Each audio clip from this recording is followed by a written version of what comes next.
Hello, नमस्कार. तुमचं सगळ्यांचं पुन्हा एकदा माझ्या एका नवीन ब्लॉगमध्ये स्वागत करते. तर आता चालले संध्याकाळच्या स्वयंपाकाची तयारी. तर स्वयंपाकामध्ये बनवते मी रोट्या, चपाती, संचीसाठी मेथीचा पराठा आणि मेथीची भाजी एवढं बनवते. तर झालं काय संध्याकाळी 4-4:30 वाजता मी काय करते कोराच चहा करून पिते. मध्ये माझा घसा दुखत होता त्यामुळे मी भरपूर असा अद्रक टाकायचे आणि कोरा चहा पित होते.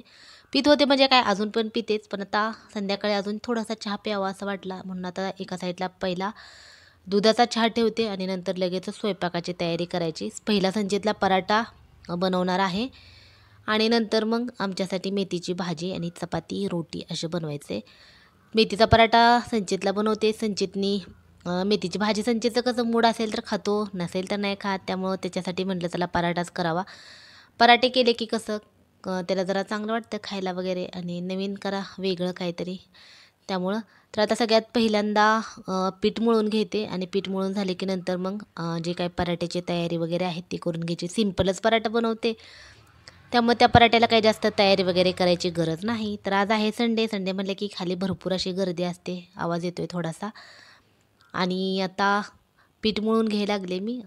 पीठ मळायला काही जास्त वेळ लागत नाही. थोडंसंच पीठ मळते आणि पटकन आता पीठ मळून घ्यायचं. तोपर्यंत चहा पण होतोय. चहा गरमागरम पिऊन घ्यायचा आणि नंतर लगेच मग हे करून घ्यायचं. नंतर पराठे वगैरे बनवून घ्यायचे. संचितला चारायचं. संचितने काही दुपारी खाल्लंच नाही, तसाच बसलाय. खा खा म्हणलं की खात नाही. काय संचितचं खाणं कमी, खेळण्यावरच लक्ष जास्त असतं. तर आता पीठ मळून झालं माझं. चहा पण होतोय. चहामध्ये थोडीशी चहापत्ती कमी वाटली मला, त्यामुळे थोडीशी अजून वाढवली होती. आता थोडीशी भांडी आहेत, ती भांडी पण सगळं आता एकत्रच भरून ठेवणार आहे आणि नंतर सगळं जेवण स्वयंपाक वगैरे झाला की सगळी एकत्रच भांडी आता घासून घेते. पीठ थोडं जास्तच मळून घेतलं आणि आता पिठाला तसंच ठेवायचं. पीठ कसं जितकं छान म्हणजे असं मळून म्हणजे असं पीठ लगेच मळून चपात्या केल्या की इतक्या छान चपात्या होत नाहीत. तसंच एक 15-20 मिनटं किंवा अर्धा तास पीठ ठेवलं की चपात्या छान मऊ होतात. तसं मला चपात्या जास्त बनवायच्याच नसतात. आम्ही तर रोट्याच खात असतो आणि संचितला चपाती बनवते. आता मी शॉर्ट व्हिडिओ टाकला होता त्याच्यामध्ये मी रोटीच म्हणले होते, तर नाही तर खूप जण म्हणत होते की तंदुरी रोटीची रोटी असते आणि जे मी बनवते ते फुलके. तर हो, फुलके पण म्हणतात, पण मी रोटीच म्हणते आणि मला सवयच लागली रोटी म्हणायची. त्यामुळे काय फरक पडतोय, कशाला काय म्हणतोय, काय खातोय ते महत्त्वाचं आहे, असं मला तर वाटतं. चला तर आता संचित बरोबर गप्पा चालत मारत मारत आपलं चालू होतं. हसायचं नाही तर तुम्हाला वाटेल भाजीकडे बघून अशी काय वेड्यासारखी हसते. तर संचितचं काय ना काय मागं कॉमेडी चालू असते, काहीतरी असतं गोंधळ. मेथीची भाजी पहिल्यांदा संचेसाठी काढली बाहेर, कट करून घेतली आणि नंतर आता कट करून त्याचा पराठा करायचा. अजून चहाचा गॅस चालूच आहे. मला चहा भरपूर असं उखळल्याशिवाय चहा पिऊच वाटत नाही मला. तुम्हाला दिसत असेल पीठ मळून घेतलं, भाजी कट करून घेतली, तरी पण चहाचा गॅस चालूच आहे. आणि मी चहा कधीच असं फुल गॅसवर ठेवत नाही. ठेवतानाच कमी गॅसवर असतो. त्यामुळे चहा व्हायला थोडा वेळच लागतो.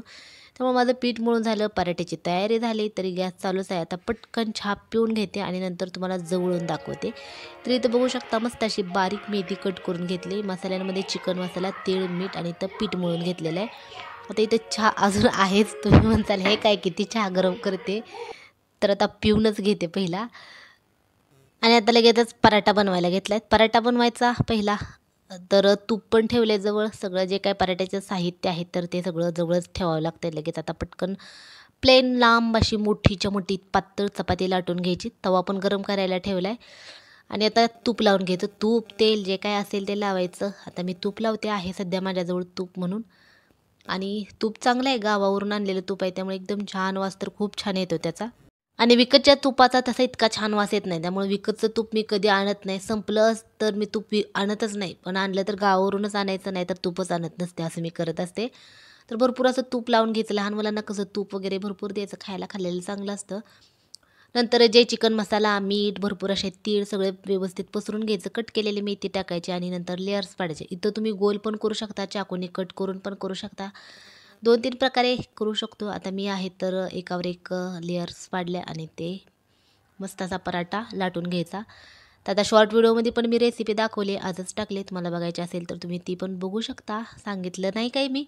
आता ह्याच्या अगोदर पण मी शॉर्ट व्हिडिओमध्ये ही रेसिपी दाखवली होती. तर त्यावेळेस बरेच जण म्हणले होते की मेथी कच्ची खायची नसते, लहान मुलांना कच्ची मेथी देत जाऊ नको. त्यामुळे मी थोडं सांगितलं होतं. आता ही काही कच्ची मेथी तशी राहतच नाही की तव्यामध्ये ज्यावेळेस आपण तूप, तेल लावून पराठा छान लालसर भाजतो त्यावेळेस मेथी पण ऑटोमॅटिक शिजूनच निघते. त्यामुळे मी करत असते आणि संचित पण आवडीनं खातो. संचितला सवय पण आहे. आता कसं सवय असल्यावर लहान मुलांना काहीच होत नाही. आता तुम्हाला मी जसं की सांगितलं, संचितला बाजरीची भाकरीची सवय नाही. त्यामुळे मी त्याला बाजरीची भाकरी दिली तर त्याला ते पोट फुगलं, ताप आला, आजारीच पडला. नंतर मी लक्ष दिलं कशाने नक्की झालं. मग ते लक्षात आलं माझ्या, हा बाबा आता जेवणामध्ये त्याच्या बाजरीची भाकरी थोडीशी वेगळी झाली होती. त्यामुळे त्या बाजरीच्या भाकरीने त्याला झालं. तेव्हापासून मी त्याला बाजरीची भाकरी देतच नाही आणि मी पण कमी केली बाजरीची भाकरी खायचं. मला बाजरीची भाकरी खाल्ल्यावर आळसच यायला लागला जास्त. त्यामुळे सवय नसते खायची आणि शरीराला कशी सवय नसली, मध्येच काहीतरी खाल्लं की मग थोडंसं वेगळं काहीतरी वाटतं. तसं हा पराठ्याची संचितला सवय आहे. त्यामुळे असं वेगळं काही वाटत नाही. इथं बघू शकता मस्त असा लालसर आपला पराठा भाजून झाला आहे. तूप लावून रोटी टाकली. आता आमच्यासाठी तर रोट्याच बनवते मी. अजून थोडंसं तूप टाकलं आणि व्यवस्थित चमच्याने पसरून घ्यायचं. खूप असा खुसखुशीत पराठा झाला होता आणि थोडासा त्याला धोपटायचा. धोपटलं की अजून छान मोकळा होतो आणि एकदम छान क्रिस्पी लागतो खायला. आता हा पराठा संचित डायरेक्ट खातो किंवा टोमॅटो केचपसोबत पण छान लागतो. आता इथं आहेत रोट्या झाल्यात बनवून, लास्टची रोटी आहे. तर रोट्या कडक कशा खायला छान वाटतात. इथं मेथी आमच्यासाठी काढून घेतली. आता हिला स्वच्छ धुवून घ्यायची आणि इथं दुपारी बनवली होती मटार आहे, पपई आहे, दुपारपासून बाहेर काढून ठेवली. अजून तिचा योग येतोय का तशीच आहे. नंतर आता ह्या रोट्या झाल्या की त्याच तव्यामध्ये लगेचच भाजीला फोडणी देते. डाळ, मटकीची डाळ संपली आणि मुगाची डाळ आहे, ती मुगाची डाळ पण संपली. त्यामुळे तुरीची डाळ भिजायला खूप जास्त वेळ लागतो. त्यामुळे डाळ टाकली आणि एकदम सिंपल अशी भाजी बनवते. भरपूर असा लसूण टाकायचा आणि मेथीची भाजी, फक्त मीठ टाकायचं आणि एकदम छान अशी भाजी लागते. भाज्यांमध्ये तसं पण शेंगदाण्याचा कूट, डाळी टाकली की थोडीशी टेस्ट त्याची वेगळीच लागते. पण आता मला सवय आहे पहिल्यापासून म्हणून मी टाकत असं नाही. तर असे खूप जण आहेत की भाज्यांमध्ये फक्त लसूण टाकतात आणि मीठ एवढंच असतं. तर मस्त अशी आपली भाजी आता तयार होते. झाकण वगैरे काहीच लावलं नव्हतं, कोवळी एकदम भाजी होते त्यामुळे पटकन शिजले.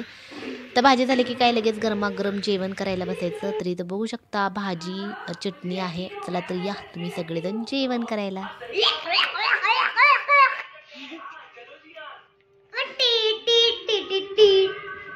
हमका दिल बहुत अच्छा है. संचित आमचा पराठा खाते. काय खाते? डोरेमॉन बघत बघत. कसं लागतोय त्याच्या बरोबर?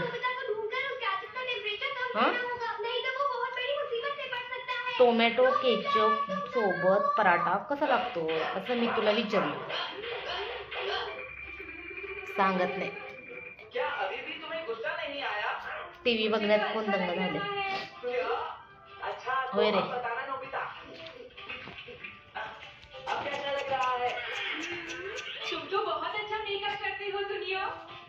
संचितला जेवण चारून झालं की मी जेवण केलं. नंतर भांडे घासून घेतले, कट्टा आवरून घेतला आणि तिथं पपई आहे. पपई खूप मला वाटतं 11 वाजता सकाळी काढून ठेवली. अजून तिचा काही योग येत नाही. त्यामुळं बाहेर काढून ठेवली तर म्हटलं आता खायलाच पाहिजे. त्यामुळे संध्याकाळची खरं तर फळं खायची नसतात, तरी पण आता काढून ठेवली ते बाहेर. त्यामुळे केली कट आणि आता मस्त असं जेवण झाल्यानंतर पपई पण खाऊन घेतली. तर मी आले बाहेर फिरायला आणि इथं किती छान चंद्र दिसतोय.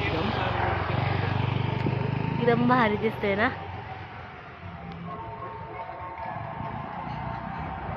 तर व्हिडिओमध्ये का काय असं खास वाटत नाही, प्रत्यक्षात बघायला एकदम छान वाटतंय.